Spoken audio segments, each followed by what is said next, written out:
covering the stories that impact your life, your town, your state, and your future. This is the Means Report with your host, Brad Means. Hello, everybody, and welcome once again to the Means Report. Happy New Year. Can't believe that 2024 is underway. 2023 certainly flew by, did it not? A special thanks to Jarrett and his incredible creativity for putting our holiday special together. I hope you enjoy that. If you didn't find it on WJBF.com, if you didn't see it, and you'll love what you see. It's animated, so you don't have to look at me the whole time. You have to look at Jarrett's perception of me by way of animation, and I think it's pretty darn good, if I do say so myself. So Jarrett, thanks for that. And thank you for tuning in today as we get the new year started off just as we did last year by getting a feel for what is going on in Augusta, Georgia from the mayor himself. Garnett Johnson has been kind enough to join us again to not only look at the accomplishments of 2023, but to talk about his goals and the city's goals for this new year. We thought it was a great way to start things off 12 months ago, and so yes, we'll do it again. And as always, we'll wrap up the Means Report with ways that you can stay in touch and help us shape future editions. But first, Mayor Garnett Johnson, don't you think, Mayor, that was world's fastest year, 2023? You know, Brad, it certainly was. I look back at my wife and I, we question ourselves. One, what have we gotten ourselves into? Yeah. Two, it's amazing how fast time flies. It does, and it's just been a blur, but a lot has happened. Just a general question to start things off. How do you think year one of your term in office went? I think it went exceptionally well. We started off with a high level of optimism. We got engaged really early on, trying to get our message out as to what our plans were for the city, how we intended to lead. And I'm proud to say that 2023 was a great year. Everything that we sought out to accomplish, we were able to at least have emotion or to accomplish. So we're really excited. Were there ever any moments where there were challenges that you didn't expect? Things where you stopped and said, wait, I didn't know that it would be like this? Yeah, there were a couple of those. One is cleaning up our city. Yeah. Consolidating the grass cutting and the ornamental bed and tree maintenance and establishing an arborist. I thought that would be something easy in that, as visitors and our guests come to town, our city is the very first thing they see. And making sure that we show Augusta in the best footing possible. However, that's going to be something that I continue to look forward to accomplishing in 2024, and I actually mentioned it in my State of the City speech. All right, let me just go down this rabbit trail. Is it rabbit hole, rabbit trail for a minute here, rabbit hole. Why is there pushback on something so simple as keeping our plantings up to date and clean and nice and having an arborist? Are you sometimes amazed at just how even the smallest things get resistance? I am. It's the most perplexing thing in that, as I mentioned, one of the very first things that we do to create jobs is economic development. As we have these prospects that come to our city, it's so important. It's just like your personal home, that the city reflects the image in which you want to portray. Maintaining the ornamental beds and cutting the grass and picking up the trash. And as I drive around the city, there are litter problems everywhere, and that I can't understand. It's not grass cutting season. How come we can't do the simplest thing of picking up the trash? It's true. It's true. One of the things that stood out to me, and we'll probably get back to this subject, by the way, but let's go away from it for a moment and talk about your recent State of the City speech that you delivered this past Tuesday, where you talked about how Augusta is resilient and strong. Yes. Talk to me about the resilient part. Is it that we've bounced back from the pandemic, or other things that you've seen us show resiliency? Why did you choose that word? Yeah, I chose it because if you look at our city and the state in which it's in, a lot of people see where we've grown from a cyber perspective as to the U.S. Army Cyber Center of Excellence being located now at Fort Eisenhower. Mm-hmm. You look at the Georgia Cyber Center. So in spite of itself, we've had the opportunity to grow a lot. There's a lot of renewed optimism as we look at Augusta. There's more development coming downtown. More people are electing to want to live, work, and play in our downtown quarter. There's a renewed sense of optimism and hope as it relates to fiscal responsibility and transparency and accountability and all those things that I pledged to do. So I sense that we're moving and trending in a very positive direction. We look forward to continuing that in 2024. We've established some great relationships, not only in Washington with the Biden-Harris administration, but in Atlanta with Governor Kemp and his team. And so I'm optimistic as to where we're headed. I'm optimistic as to a lot of things that we have in the hopper that I did not discuss in the State of the City speech. So we have a lot of great things that's moving and trending positively for Augusta. What do you mean when you say things in the hopper? Companies coming, better roads, better bridges, town looking better? What might we anticipate? And this is probably my last question of the whole show, but we'll ask it now. What do you anticipate? I anticipate our town looking better. That's one of my primary focuses. The Marshal's office wants it too. He wants it too. And not only the Marshal's office, everyone who lives in Augusta wants it. So that's very important. Two is a renewed sense of optimism as to creating higher earning, better jobs for young people that graduate high school, that attend college here, to let them know that they don't have to move to Charlotte or Atlanta or any other city to earn a high wage job. Those jobs are here as a result of Augusta being named one of 5 hub workforce cities. We're creating pathways for those. Whether you want to go to college or to technical school, or you want to graduate high school and learn a trade through our trade unions, we're going to create opportunities for you to call Augusta home. How did you get these relationships going, as you mentioned, at the federal level with the Biden-Harris administration and on the opposite end of the spectrum with the Kemp administration in Atlanta? How did you forge those connections? That's a great question. I tell everybody I am serving in a nonpartisan role. I believe that's important, in that as the mayor of Augusta, I need to be able to get the business done for this city, regardless of what side of the political aisle you stand on. I'm going to give my predecessor some credit, Mayor Hardy Davis. When I was elected, he took me on a trip to Washington. He engaged at a very high level. He introduced me to a lot of folks. I had an opportunity to meet the president in the Oval Office before I assumed office. And at that meeting, I'm advocating for Augusta. Mr. President, we want help in Augusta. I remember that. We want help in Augusta. And he said he would help us. He said he would help, and he's held true to that. Governor Kemp's been a great friend for a long time and a lot of years, and under his leadership, we've been able to move the state forward. We need his help in Augusta, and that's who I am as your mayor. Voters are going to have a chance to give you a vote when they go to the polls, a vote on all commission matters, not just to do a tiebreaker like the mayor typically does and has done since consolidation in Augusta-Richmond County. Why do you want that, Mayor Johnson? You ran for mayor knowing that the mayor didn't have a vote on all matters. Why do you think it'd be helpful now? I don't want to say I want it. Augusta needs it, and I'll tell you why. Since the inception of our charter, we've not had an opportunity to address the needed changes to our charter. I was elected as your mayor on June 21st, 2022. The following day, I got a call, and I was told that we're never going to allow you to vote on anything. I think that's a travesty to our democracy. I think that as mayor, I lead in a strategic fashion to lead the city in a strategic way. I believe strongly that if we could simply do away with the abstentions to allow us to be able to get the business of the city done, it helps us move things forward faster, which we desperately need. Every other consolidated government in the state of Georgia has a means to where they address their charter through charter review committees. That's something that Augusta desperately needs. All right, let me just ask you this. We'll take a break after this question. But what am I missing here? When I encounter you, whether it is out in public or in a setting like this, I see a positive person, a successful business person, somebody who loves his family and wants the best for his town. What's happening behind the scenes where people are giving you pushback, people meaning commissioners, where there is resistance to even the smallest suggestion? Is it personalities? Have people straight up told you, as that person did about the vote, Mayor, I'll never help you?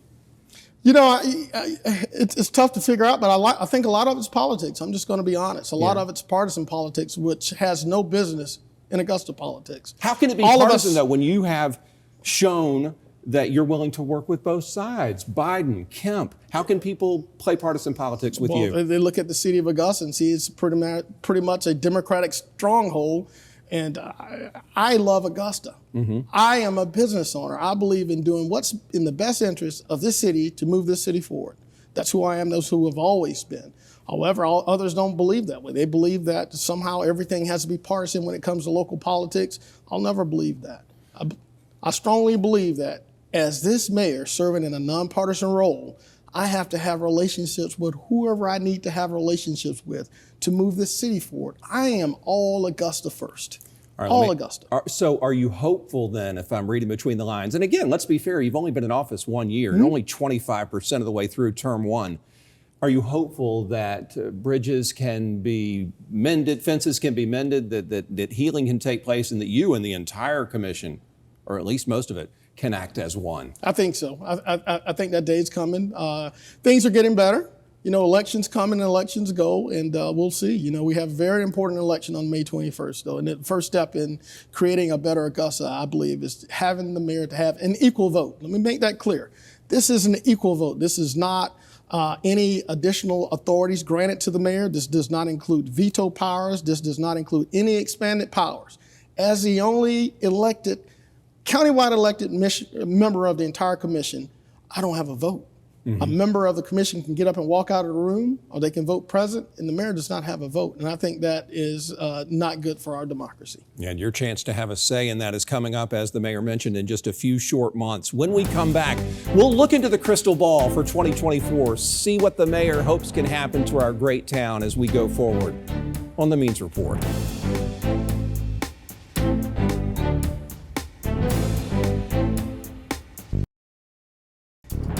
Welcome back to the Means Report. Mayor Garnett Johnson of Augusta, Georgia is our special guest today. And Mayor Johnson, in just a few short days, you'll go to the state capitol in Atlanta for the annual Eggs and Issues event, where you'll get to mingle with state lawmakers.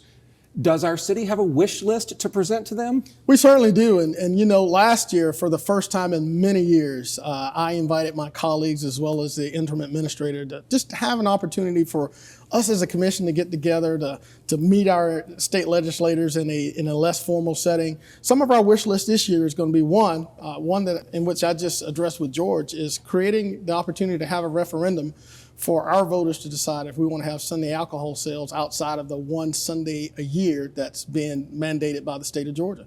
So we recently added that. Another priority is going to be our veteran cemetery. There's a push from some local folks that want to see if the state is willing to provide funding to get that cemetery out at the Gracewood property. So that's going to be a second one. But that's a lot of great opportunities and activities that we'll be engaged in to try to push the agenda of Augusta.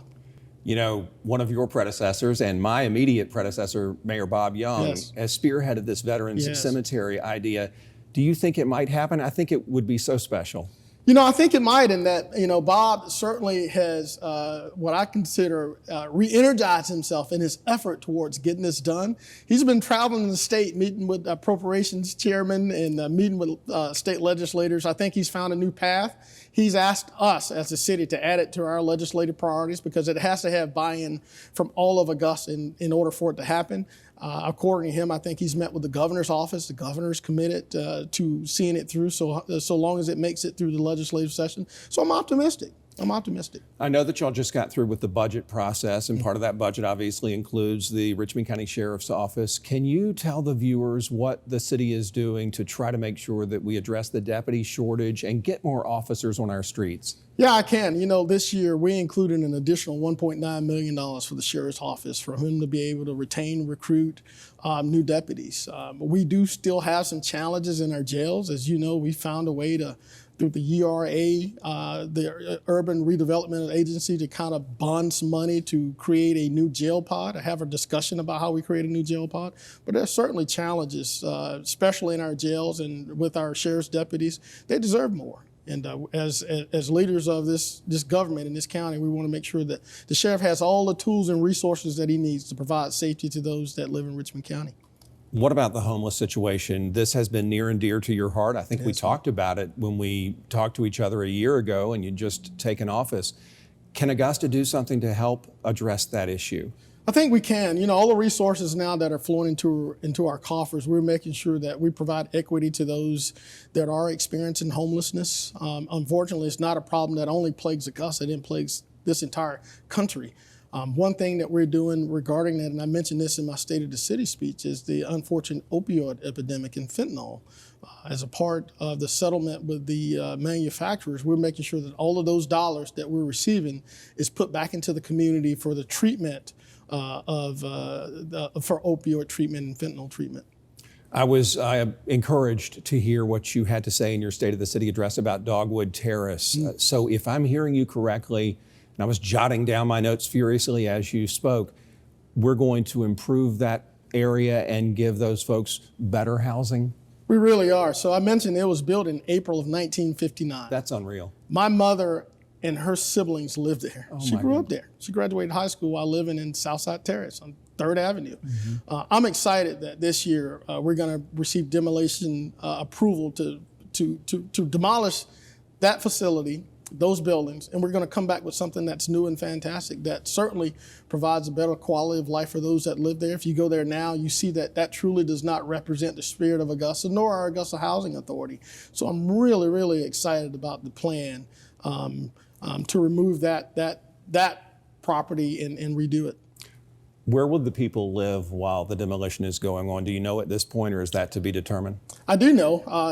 Under the direction of Jake Oglesby, our Housing Authority Director, right now some of those residents are being given Section 8 vouchers to go find other housing in other areas. We're also using the opportunity where vacancies are in other properties, we're relocating them. So we're going to make every effort to relocate all those residents. And that process has already started. It's been happening for the last 12 months to get them relocated until we could actually get them emptied to demolish and to restart over. And it's going to be a wonderful project. If you look at what they've done at Walton on the Greens, which is in our 15th Street corridor, and the Walton property just down off of Sandbar Ferry Road that used to be the former Underwood homes, they've done a phenomenal job in creating what I consider a better quality of life for those that need housing. No, I agree with you. It's such an improvement. Can we help get grocery stores in those and other areas that need them so that people don't have to go miles and miles to get food? That's a great question. And, we've already started. The T.D. Jakes Enterprises Foundation has awarded Augusta $500,000 as some seed money to start having conversations about how we redevelop the downtown Laney Walker Bethlehem corridor. There's an opportunity to bring a grocer in that corridor. We're really excited about it. Conversations continue about a grocer to replace the former Kroger grocer that was on 15th Street. So I'm optimistic about, as we continue to grow rooftops, apartments in our downtown corridor, I think it's just a matter of time before that happens. So I am very optimistic that's going to happen. I think you told me that grocery stores look at rooftops. They look at rooftops. And so the more we have, the more likely they are to come here. The more likely they are to come here. How about transportation? Can our city buses, if these grocery stores do come, get shoppers to the store and back home? Is that in place now, or do we need better transit? I think it's in place now, but we can always use better transit. As you know, we have a section of Augusta, primarily the South Richmond section, the Windsor Spring Tobacco Road corridor, where a lot of people live. They don't have adequate transportation to get to town or to get to work. And if they do, it takes so long to get there.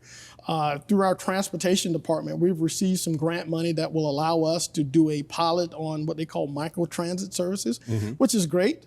Recently, the rideshare company Lyft gave Augusta $200,000 in a pilot effort just to see how we get those to work that need to be transported to work. And that was a very successful program. But between November and December 31st, we provided, more than $200,000 worth of rides, people to various jobs as far as Amazon, many to local restaurants, manufacturing facilities in South Augusta where there's challenges. So as we look at this micro-transit pilot, we'll look at to see where people need to get to work and see how we can tailor a program to get them to work. How do y'all find out about grants like that? Are there people in your office, the administrator's office, who say, hey, Lyft is making this money available if we apply?